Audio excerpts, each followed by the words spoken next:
calon sebagai wakil kita di DPRD Kota Bogor dari fraksi PKS Dapil Bogor Utara. Silakan secara operator bisa di share screen.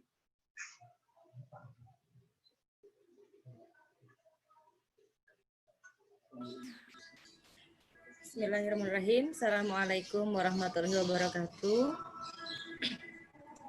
Alhamdulillahirrahmanirrahim. Segala puji dan puji kita percayakan Allah Subhanahu wa taala atas segala nikmat yang sudah kita rasakan sampai dengan hari ini. Terutama alhamdulillah saya lihat di Bogor Utara kita semua sehat ya. Mudah-mudahan sampai dengan akhir pandemi ini kita semua tidak ada yang terkena satupun. Salawat dan salam kita serahkan kepada kedua hasanah sepanjang masa Nabi kita, tauladan kita Nabi Muhammad Shallallahu Alaihi Wasallam. Iwafillah rahimahullah. Sebelumnya saya mengucapkan terima kasih atas undangan dari Ketua DPC Bogor Utara. Mohon maaf saya tidak bisa hadir di lokasi dikarenakan sedang flu. Dalam kondisi pandemi ini, ketika dalam kondisi kurang fit, jadi lebih baik kamu isolasi diri. Adapun terkait dengan peran kita di DPRD Kota Bogor, tadi sebetulnya harusnya Pak Atam duluan yang mengisi ya, Pak Bangun. Nih, MC-nya di mana ini? Saya nyerocos aja. MC-nya ada, halo? Ada Bu, ada. Ada. Gak, soalnya tadi langsung nyambut aja ya. Jadi peran DPRD Kota Bogor, alhamdulillah pada saat ini kita memiliki ketua DPRD secara peranan fungsi luar biasa Pak Atang. Nah mungkin karena posisi saya saat ini ada di Komisi 4. Komisi 4-nya terkait dengan pendidikan, kesehatan, kemudian juga dan kesejahteraan. Sehingga banyak sekali kegiatan-kegiatannya lebih ke arah memang advokasi di bidang kesehatan dan pendidikan. Adapun fraksi PKS sudah melakukan beberapa kali kegiatan yang sifatnya adalah kegiatan fraksi. Di era pandemi ini juga kita tidak off ya untuk mengadvokasi. Salah satunya sebelumnya adalah Tante yang ambil. Sebelumnya ada suara masuk. Sebelumnya kita juga melakukan hearing via Zoom gitu kan ya, terkait dengan polemik tenaga kesehatan, kemudian polemik juga terkait dengan honor-honor guru-guru yang sampai hari ini beberapa BOP guru-guru PAUD ini belum bisa dicairkan karena memang kondisi keuangan kas daerah yang kosong katanya begitu. Ini sudah kita advokasi juga melalui Disdik, kemudian BPKAD dan instansi terkait. Jadi kalau secara kabar dari fraksi PKS, insya Allah kita senantiasa aktif untuk mengadvokasi, baik itu dari segi kesehatan, saat ini setiap ada permintaan atau terkait teknis di lapangan, insya Allah kita aktif. Nah saat ini memang dengan dijadikannya RSUD sebagai rumah sakit rujukan COVID, itu juga membuat kami para ALEG juga cukup menahan ketika harus mengadvokasi masuk ke rumah sakit RSUD, sehingga akan coba kita alihkan ke rumah sakit UMI atau rumah sakit Islam. Jadi alhamdulillah sekarang fraksi PKS ini sudah bekerja sama dengan 2 rumah sakit ya yang memang langsung, yaitu rumah sakit UMI dan rumah sakit Islam. Mudah-mudahan dengan kita sudah bekerja sama dengan rumah sakit ini, layanan kita terhadap masyarakat ini bisa lebih ditingkatkan. Kemudian terkait advokasi pendidikan yang saat ini sedang kita perjuangkan dan mudah-mudahan segera digolakkan secara bertahap, sudah keluar sebagian, yaitu tentang BOP guru PAUD. Nah, BOP guru PAUD ini sebelum Lebaran kemarin sudah cair secara bertahap, tetapi ternyata masih banyak guru-guru PAUD yang belum secara aktif mereka itu masuk ke dalam secara legal, sehingga sampai saat ini di saat pandemi ini belum memperoleh bantuan sama sekali dari pemerintah. Yang kemarin sempat menjadi fokus kita adalah advokasi terkait bantuan langsung kepada masyarakat.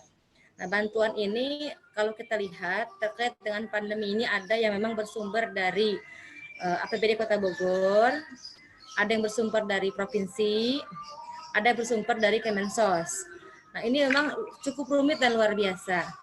Dan sampai hari ini saya masih mendapatkan laporan orang-orang yang pada prinsipnya seharusnya memperoleh bantuan tapi belum memperoleh bantuan.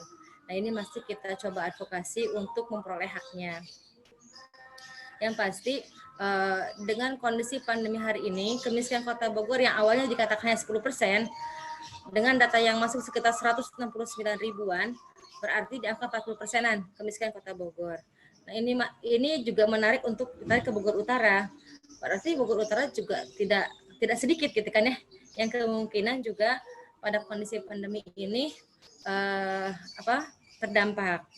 Otomatis saya juga tangannya terbatas, telinganya terbatas, harapannya sih dibantu oleh teman-teman semua, kader semua, ketika ada kondisi-kondisi di lapangan yang memang perlu diadvokasi, maka dikomunikasikan ya, tidak menutup komunikasi ketika hal-hal yang memang perlu diadvokasi. Yang pasti pasca ini hampir semua anggaran pergeserannya adalah untuk penanganan COVID, kurang lebih sekitar 300 miliar. Ada otomatis bahwa akan ada pembangunan yang di-off-kan di tahun 2020. Jadi mohon maaf, seperti permintaan dari Pak RW dari Pak RT di Tasmania ya terkait pengasfalan Pak RT ya. Sepertinya memang tahun ini akan ada yang dipending dari segi pembangunan. Karena semua SDM, semua tenaga dioptimalkan untuk penanganan COVID.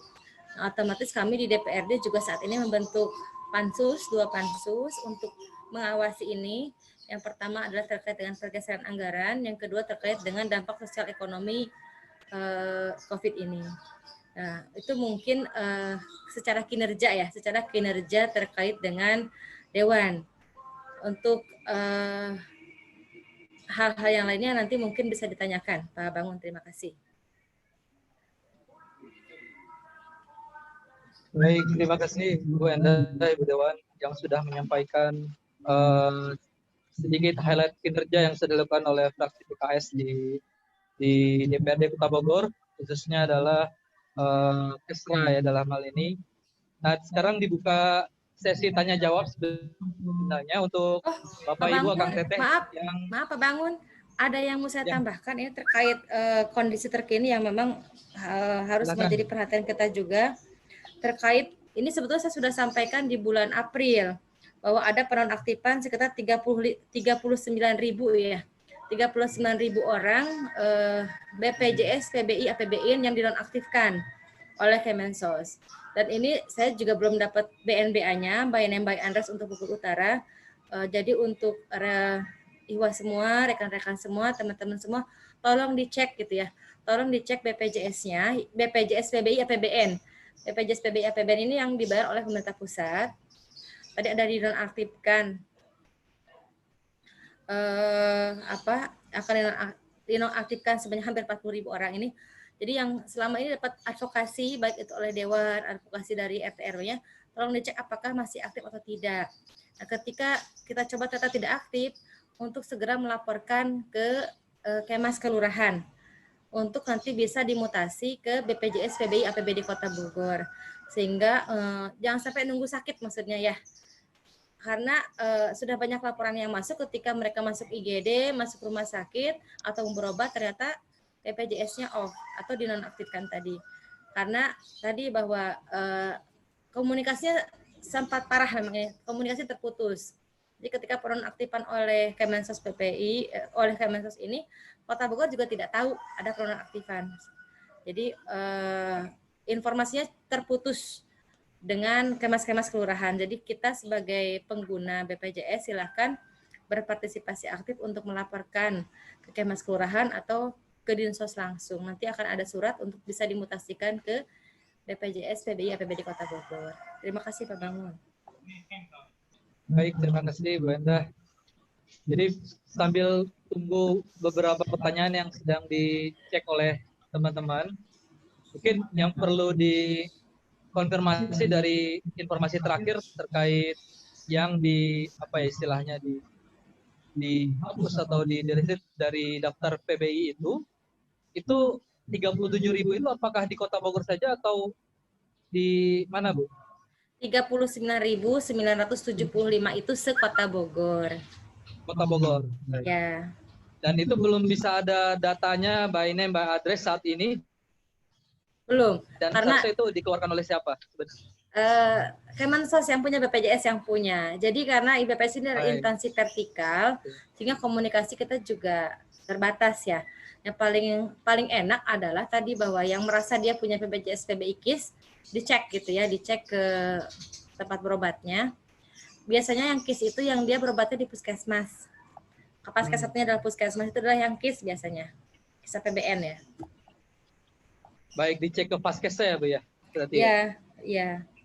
Atau bisa via online, via WA. Ada. Yang online. Nanti saya share di grup DPC. Jadi nanti kalau misalkan warga Bout terutama adalah simpatisan atau kader kita melakukan pengecekan dan ada yang ternyata memang tidak masuk lagi dalam fasilitas PBI atau PBS ini, kita bisa advokasi ke Bu Endah sebagai perwakilan? Ya, jadi secara prosedur tetap harus ke Kemas Kelurahan karena saat ini Kemas Kelurahan lah yang punya aplikasi online yang nyambung ke SIKNJ namanya. Ini banyak bahasa-bahasa aneh ya, gimana ya? Jadi aplikasi nyambung ke sana, nanti paling saya mempush via Dinsos gitu ya. Bahwa nama-nama yang kader-kader PKS Bogor Utara yang dinonaktifkan nanti akan saya coba advokasi via Dinsos. Karena instansi vertikal, instansi horizontalnya kan dengan Dinas Sosial dan Kesehatan. Baik, kira-kira dari teman-teman atau warga Baut yang masuk memberikan pertanyaan di chat box, apakah ada yang bisa disampaikan ke Bu Endah?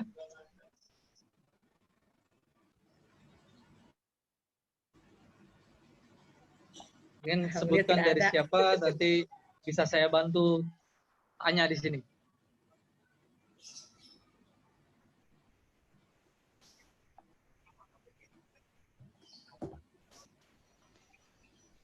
Apakah ada pertanyaan Bu Endah dari siapa? Oh, anonimus.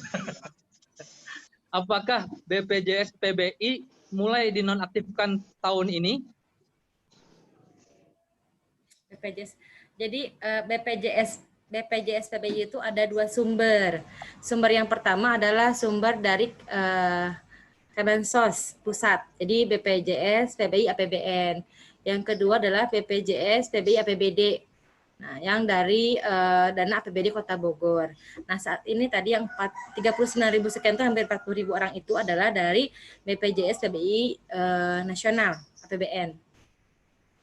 Nah, dinonaktifkan itu tadi karena menurut Kemensos berdasarkan kriteria tidak masuk lagi sebagai penerima manfaat. Jadi dianggap beliau orang-orang ini adalah bukan lagi masuk pada DTKS. Apalagi DTKS makhluk asing ya. DTKS adalah orang-orang yang dikategorikan mohon maaf gitu ya dalam kondisi kekurangan gitu ya, tidak mampu. Sehingga mereka dapat fasilitas dari pemerintah, advokasi bantuan berupa tadi PBI APBN. Baik. Jadi memang fungsinya cross check ke kelurahan adalah untuk memastikan kita untuk tetap masuk ya kalau memang sebelumnya ada di PBI dan kemudian dihapus atau dikeluarkan ya Bu ya. Tapi sebetulnya sekarang bisa via WA Pak. Nanti saya kasih nomor linknya ya. Ada namanya nomornya siapa Bu? Itu bisa di-share nomor WA-nya siapa? Itu nomor robot BPJS. Nomor BPJS. Jadi nanti ketika kita klik halo, nanti dia akan ada pertanyaan dan kita ikutin prosedurnya. Baik. Ada pertanyaan lagi? Apakah kondisi wabah ini mengubah APBD pembangunan? Bisa bertanya? Oke. Pertanyaan lagi, apakah kondisi wabah atau pandemi ini mengubah pos APBD pembangunan? Tadi sudah dijelaskan sedikit ya, tapi boleh dijelaskan lagi. Sebetulnya yang banyak bisa menjawab sebetulnya Pak Atang ya. Atang. Ya, karena baru sampai Bogor sih saya lihat. Alhamdulillah. Siap. Tentu saja jadi gitu ya mungkin ya. tentu saja mempengaruhi 30% mengalami pergeseran. Jadi tadi di angka 300 miliar ini semua digunakan untuk penanganan COVID-19. Nah, otomatis ada pos-pos yang memang di-off-kan, terutama adalah untuk pembangunan infrastruktur. Kalaupun nanti ada infrastruktur, sifatnya adalah padat karya rencananya. Tapi DAU kelurahan sudah mulai keluar kok, DAU kelurahan. Baik. Tuh, Pak Atang udah ada. Pak Atang kayaknya minta approval di Zoom. Sudah, oke. Ya, Mungkin Pak Atang bisa- sudah bergabung. Ahlan, Pak Sudah Ketua bergabung, DPRD. bisa langsung kita juga kasih kesempatan ke Pak Atang selaku Ketua DPRD Kota Bogor.